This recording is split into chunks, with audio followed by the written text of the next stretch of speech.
Seems fair to me.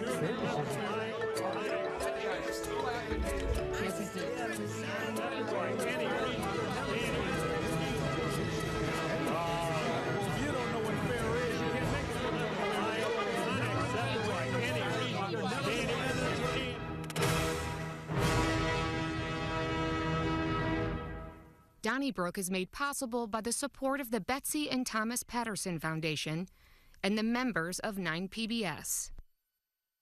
Well, what a day this has been, but you're now watching probably the only show in America that's not discussing Donald Trump at this time. We thought that there are many other sources able to do that, and so we'll concentrate, as always, on the regional issues with Sarah Fenske, the media veteran, sitting in for Wendy Wiese, who's taking the night off. Bill McClellan from your St. Louis Post-Dispatch and STLtoday.com. Joe Holleman from KTRS and, of course, STLtoday.com. And from the St. Louis American, we welcome Alvin Reid, who did a great job filling in last week. Thank you very much, Alvin. Now, Sarah, as you know, Wendy is heading into the Missouri Broadcasters Hall of Fame this weekend. That's why she's not here, so congratulations to her. But this is kind of neat. Tomorrow, for the first time, you'll be sitting in for her with Jennifer Blome between 10 and noon on KTRS, correct? Yeah, I mean, filling in for one broadcast legend, sitting next to another broadcast legend, I got to admit, I'm very nervous. Well, and there you were today on KWMU, St. Louis Public Radio. So you are the queen of all media, and we're so glad about that. Well, let me ask you about the Missouri Court of Appeals, which ruled in favor of 6 plaintiffs who are challenging the city's earnings tax. The earnings tax is a 1% tax assessed on all workers in the city as well as all residents. But these individuals said they didn't live in the city and they worked remotely. And they successfully argued that the St. Louis ordinance promulgating this tax specifically applies only to people who live or work within the city's geographic boundaries.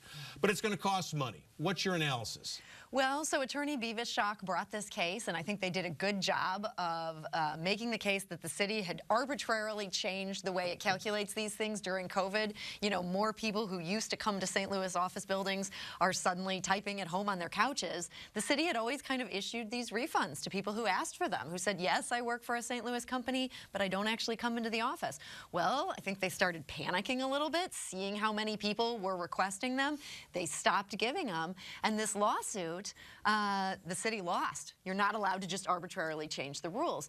What's interesting about this, I'm seeing a lot of people talking about, oh, this could cost the city $25 million. There's going to be a multi-million-dollar bill. We don't know that at this point because the part of the lawsuit that Beavis Schock and his co-counsel lost was their attempt to get this certified as a class action lawsuit. They wanted to pursue this on behalf of everybody who was treated in this arbitrary fashion by the city. And the appellate court said, we can't do that. Under Missouri law, you can't reach class action status on cases involving refunds. And so they're saying flat out, no, you cannot pursue this on behalf of everybody who was treated this way, just for these 6 people. So I think it remains to be seen how many people are going to go out, hire lawyers, file individual lawsuits. I don't know that it's going to be $25 million worth. Some lawyer might get boilerplate language and be able to not charge much, and you fill it out and get it. I like Beavis Schock personally, but I was unhappy with this lawsuit. I mean, why take a sharp stick and poke at the city financially? I wish Beavis had not done this. Well, Bill, you probably remember, I am Mr. Class Action. I fill out every card I can. And I've, you know, God bless Schnucks and Bank of America, but I got something You've taken them down. I've taken them down, right. But the idea where if I had to have pursued any of those actions on my own and not just filled out the little card, it would not have happened. Right. So I think it would not reach that level of $25 million. You know, if somebody called me and I was an attorney and they said, like, hey, I got this case, would you take it? I'd be hard-pressed to turn it down, only because I don't know if attorneys all feel like this, but I thought that that was why you were, you know, servant of justice. Like, you, of course. Yeah, that you just have to just... He was just looking at what the ordinance says, and the ordinance says you pay it if you work or live within the geographic boundaries. Now, people are welcome to write checks if they want to the city because they think it needs it, but, you know, the city itself hasn't really considered the earnings tax sacrosanct because they gave the employees of the NGA a ½ percentage break for 30 years. So that was a $1.5 million a year the city won't get, and it decided to do that. So I don't see how it could begrudge these plaintiffs their earnings tax. I don't see where there's a problem with someone trying to lower their tax burden, especially when the law says it should be lowered. I mean, what the case proved was these 6 people should not have been liable to that tax. I don't think you can blame them then for saying, well, okay, we don't want to pay it. Nobody's stopping anybody. If you feel that the $8,000, $10,000, $50,000, whatever it is you paid to the city, if you feel bad about taking it away, write a check. But the law says, here's how we're going to levy this tax. And if we don't follow the law, I go, well, you know, that tax is okay, even though it's illegal because we like that tax. Well, but how you feel about things is different than what the reality is. There are all different, when people get sued for ridiculous things, we feel for the plaintiff who loses and we're mad at the attorney. I get it. But, you know, so you can have feelings like Bill does. Well, great, but I mean, I'm saying I don't have that feeling to where I feel like someone did something wrong because they looked at the law and said, I don't think I should have to pay this tax. Well, I don't have a bad feeling about that either. So. Well, you know, I remember when I think it was Mitt Romney was running for president, and he had a very complicated tax form. This in the days when all candidates released their taxes. And he said, well, you know, I used a lot of exotic exemptions and paid as little as I could, and you wouldn't want a president who did otherwise. And I thought, yes, I would. I mean, I think if you make money, okay. I never begrudge giving it some to the government. Thank you, Bill. I think they're giving rather, Joe, let me ask you, moving on for the sake of time, and speaking of money, Joe Holleman, you've written in your column on how some of our elected leaders from Missouri have berated Boeing in public, like Josh Hawley, the senior senator for the state, Cori Bush, the Democratic congresswoman. And recently, there's been a lot of protesters claiming, you know, that Boeing's the bad guy and that WashU should divest of it. So here we are. This week it was announced that the Air Force, I believe, is giving Boeing in St. Charles $7.4 billion. It's an extraordinary amount of money. It's 5 times the annual budget for the city of St. Louis. I've never seen a grant that big. But there are also issues like guns and butter. You know, okay, so they're going to have smart bombs, but the Post-Dispatch also reported this week that there are 600 vacant units in public housing, even though there's 26,000 people on the waiting list. So, are you happy the federal government's spending this money in St. Charles? Yes. I don't know where I'm supposed next to be. topic. I mean, it was supposed to be, you say guns. How about guns and butter? Are you saying it should be guns or butter? So let's not have Boeing make these bombs, and we're going to give that money to housing? I don't think that's the way the federal budget works, and it's set aside for defense purposes. And it's now going to get a product made in St. Louis by St. Louis residents who will then have jobs and getting paychecks. Would you like it to go somewhere else? I guess don't. I'll pop in. I would like it to go somewhere else, and I'm glad. It's nice to see the region get a win, that there's going to be this investment for people that work at Boeing. But what kind of priorities do we have as a society have where we've figured out, you know, these smart bombs where we can blow up individual people, and we can't seem to figure out how to put a roof over the head of a single mom with small children who needs a break on their rent? It seems sad. It seems like America. I mean, really, I don't want to sound like, you know, hawk or dove, but at the same time, okay, so Boeing makes these things that are used in warfare. Yes. And I mean, I like warfare, but the fact that they got a contract to make war, that doesn't bother me. I mean, if we made tanks or if we made rifles, if it was something different, I would still feel the same way. Especially if you look at the world today, we're complaining about the indiscriminate bombing in Gaza. Well, smart bombs are supposed to cut that way down where you can try to get into a bunker or someplace. So I'm like Joe and Alvin said. It's like, what a world that we're like, oh, at least with smart bombs, we can go after like individuals. Well, I think, I think we could be, the problem could be solved if all the other countries of the world would just agree not to kill or harm anybody, then we wouldn't have to do these things. Until we get that memo, okay, I would say that you need to have a defense system. And if the United States has a defense system, they're going to spend money in certain places on items of defense. They might as well spend it here. I just look at that. Look, they make cars in Michigan, okay, and a lot of them waste gas and smog and the whole thing. But they make cars in Michigan, so I can't be mad because Ford gets gets the contract for the service vehicles for the United States government. And I bet you that's probably about $1 billion.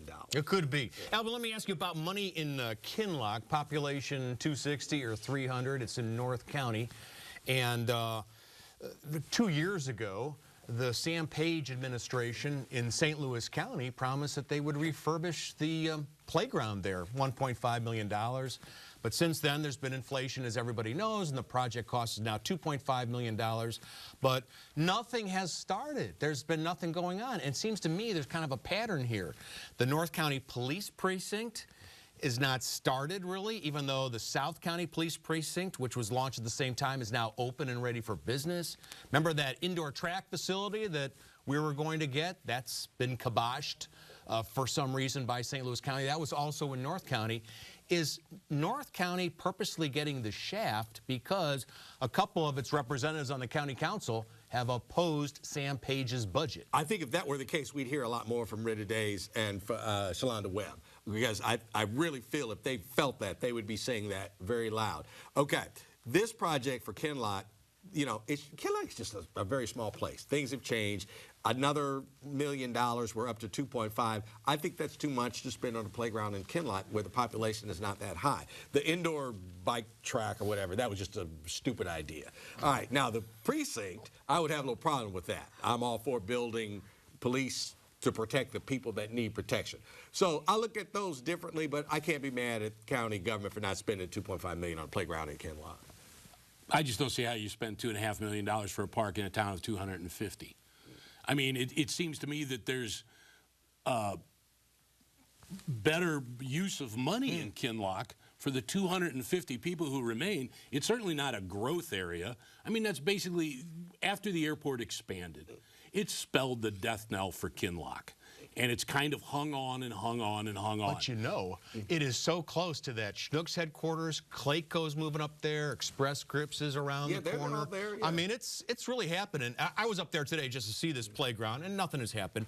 But the illegally dumped trash throughout Kinloch is really horrid. Someone's got to do something about that. Okay, and that's nothing new, though, Charlie. I remember the Post-Dispatch writing stories about the sorry state of Kinloch when I started there 30 years ago. But there are 300 people living there. And imagine your kids walking around that trash. So you think I understand. The idea, though, that somehow most recently Kinloch has gotten ignored or struggled is not the case. It has been that way. And I'm not sure spending $2.5 million on a park serves the people that are there best. Well, let me ask Bill McClellan about HOK, which is the largest architectural engineering firm in the country, and it has decided to remain in downtown St. Louis. They don't know if they're going to stay in their current headquarters. They didn't say how much space they're going to rent, but they are committed to downtown despite being called, what, a doom loop? Is that what downtown was called recently?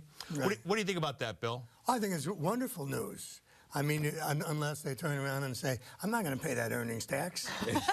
You know, and you can't blame them for that. No, I think. No, you can't. I think it's good news, and downtown needs some good news. So I applaud HOK. I do too, and I just, you know, like, why is it that, you know, Bill's Bologna Shop moves to the county and it's a death knell for the city? Well, now this huge company is going to stay, and it's almost like, oh, that's nice of them. But like I say, a little business leaves, and like, oh, see, the city's just dying. So. Bill's Bologna Shop. Isn't that the name of Bill's column on Sundays? I will say I've talked to some friends that work at HOK, and first of all, I think they feel very committed to downtown. They feel like as an architecture firm, this is where they want to be. They also feel that their experience has not been what's been portrayed in places like the Wall Street Journal. They do not feel that downtown is a dangerous hellhole or some of the rhetoric that we sometimes hear from people. And I think it's great that they feel that way, that they're having a good experience. And I hope that with them committing, it will stop that doom loop and we can get some more people to stay and some more people to move in. Are we sure that they're not staying there because they've received some wonderful contracts through the years, like the America's Center Dome and the St. Louis City SC soccer stadium. Did they do the ballpark too? I don't know. Maybe who did not. the Okay, ballpark. the new You one. might, or is that HOK Kansas City? Okay, all right. I don't know. All right, I forgot. City Park, didn't they do? Yeah, I believe they did City Park. So in other words, they're saying, how the heck can we move out of downtown when we've designed all these buildings? Well, Hey, yeah, at least they're putting You their make money it sound so where their mouth is. self-serving, Charlie. Like these companies are looking out for their corporate interest. How I dare will them? say, I do appreciate the last time they moved. Unlike many other St. Louis companies, they did not take any tax breaks. So I got to applaud them. And they do some great work around the world. They have offices in Shanghai and Mumbai and places I'll never get to. And I could just go back, you know, 20 years. HOK was one of those places that were using words like inclusion and diversity before they became cool words. And now that they're not cool words anymore, I think they're still standing by that. So they really did have a reputation for being an inclusive company. And that's 2-3 decades ago.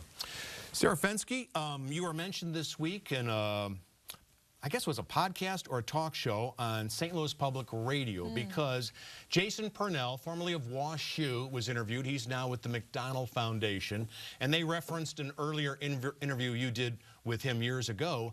You know, he's the guy who, along with other professors at WashU and SLU, came up with this report called For the Sake of All, and it came up with 6 recommendations: early childhood care and mental health and college savings plans to try and decrease the disparity in health outcomes among people in different zip codes around here. Well, he returned this week, or recently, to the program and said, you know what? Not only have we not made progress, in areas, things have gotten worse. Yeah. So it's almost as if the report came out and it was put on the shelf to gather dust. Yeah, I mean, we do have a tendency to do that here in St. Louis. We love to write reports. I guess that's what happens when you have a lot of smart academics. They're report writers. And they came up, I think, with some good recommendations and pointed out some really important things about life in St. Louis. And then I think a lot of really tough things happened that sort of seized the conversation here. You know, the death of Michael Brown, COVID, all sorts of things that meant that basically nobody ran with this ball. And it's very disappointing. But on the other hand, what Jason Purnell is personally working on is he has moved from academia to working with this James S. Donnell Foundation. And they are now all in on St. Louis. They've changed their focus. They're going to be putting their money into trying to address this. And so while I think, yeah, the fact that 10 years have gone by, it's sobering. And the fact that all the buzz around that report didn't lead to meaningful change, that's disappointing. But I think now here's a chance to really run with it, because he's now sitting in a position where he will be able to put money into trying to make these outcomes happen and to get the attention of people who are really smart to say, let's move this forward. If anyone can do it, I think it's Jason. It's a tough task, but I feel very hopeful that in his current role, we're finally going to see some movement on this stuff. Well, a great writer at the St. Louis American did a story on James F. McDonald Foundation. Changing their direction. But I can tell you that when that was, you know, I had not returned to the American when that report was finished and published. And then, you know, I was doing the show here, but just as, you know, average St. Louisan person, my first reaction was, good luck with all that. And so here we are 10 years later, and you hate to feel like, see, you were right, Alvin. Your initial reaction is what exactly happened. I will say that, yeah, who saw COVID coming? Who saw Ferguson coming? And then, you know, all the reports that were based on what happened after Ferguson. Where are they at? Right. No, Ferguson gave it attention, as he pointed out. It helped him because all of a sudden he was getting calls all over the world for interviews, and he was center stage, and for the sake of all report, got attention. I think we're using COVID too often as an excuse. No, I agree with you. Not to interrupt you, Bill, but I was going to say, like, no, I honestly agree with you. I'm just saying that there's no excuse for that. I'm just saying it happened at a time when this was, you know, it was a chance maybe to get it done. But I'm not surprised. Look, if there had never been COVID, if Ferguson hadn't happened, I still think we might be still having that exact same discussion. Well, and attention isn't action, and that's the problem. You know, there was a ton of buzz and a ton of conversation around this, but it needed somebody to move this forward and not these 10,000 individual silos that we have in St. Louis. That's the problem. Well, we have a system where people with more money live in nicer homes, their kids get a better education, they get better health care. I mean, that's just the system. And you know, maybe you can have a little precise pressure points where you're going to raise this or raise that, but essentially, people with more money have a nicer life in a capitalistic society. No, that's true. And then I think the ability to move to an area that is, you know, of a higher income and the schools are better. Yeah. We are eliminating those because we're eliminating affordable houses, and I don't mean like, you know, that's true. High tenement slums or whatever. I'm just talking about like a little 2-bedroom house in a community like Kirkwood is now out of reach for most young families. I believe sometimes that what we have a problem is too many plans of multiple point improvements. And so what we do is we have this organization comes up with the 10 items in this plan and 17 here. What we don't have are people who can take one plan, one improvement, and move it to fruition. And I think we saw that with the unhoused Bill of Rights here in St. Louis. A lot of good ideas, but it was this giant omnibus thing where if they'd have just said, let's change some zoning laws first, let's take it slowly. But what we get are report writers and academics who love writing big reports, and then they drop it on someone's desk and go, good luck, guys, make this all happen, and it doesn't work that way. But sometimes we can make things happen. Forest Park Southeast is now the Grove, and it's come back. Someone did that. Someone took Forest Park itself and rejuvenated. We have St. Louis SC in a stadium. There are people who can get things done. Unfortunately, there seem to be a lot of leaders who really can't lead a one-man parade around here. Well, yeah. And by nature, you know, the whole area is bifurcated by the river, and then the city and the county, then within the city and the county there's division. We don't have a Mayor Daley. We don't have a Father Biondi who can say, this is how it's going to be, and that's how it's going to happen. Well, that won't get you reelected because we don't want that now. Well, that's true. We don't want that now. Well, what do we want foreign visitors? I think his name is Stephen Fouts, Alvin Reid. He's the CEO of the Missouri Division of Tourism. And in a recent interview, he said he'd like to bring in more foreigners, you know, from Europe or Asia, South America, to visit Missouri. Is that possible, or is it a pipe dream? No, it's possible, but I've always thought that, man, can we change that word foreigners? Because when you said we want foreigners here, your first reaction is international visitors. There you go. Okay. Yes, we can attract people from all over the world. I think we missed the proverbial rocket ship because we just never cashed in on the space program, the importance it was to St. Louis at McDonnell Douglas, and where we were in the early 60s to like 1970 before Apollo, you know, really took off, and that was not primarily done here. We should have a Saturn V rocket here. We should have a Gemini booster here. We should have all of that. We should have a space museum here. We should do something every year that brings NASA and brings people from all over the world who are involved in space travel here. We could do things. Let's do that. You know, we have the Katy Trail. Yep. And you talk about Germans. You know, they like the march. I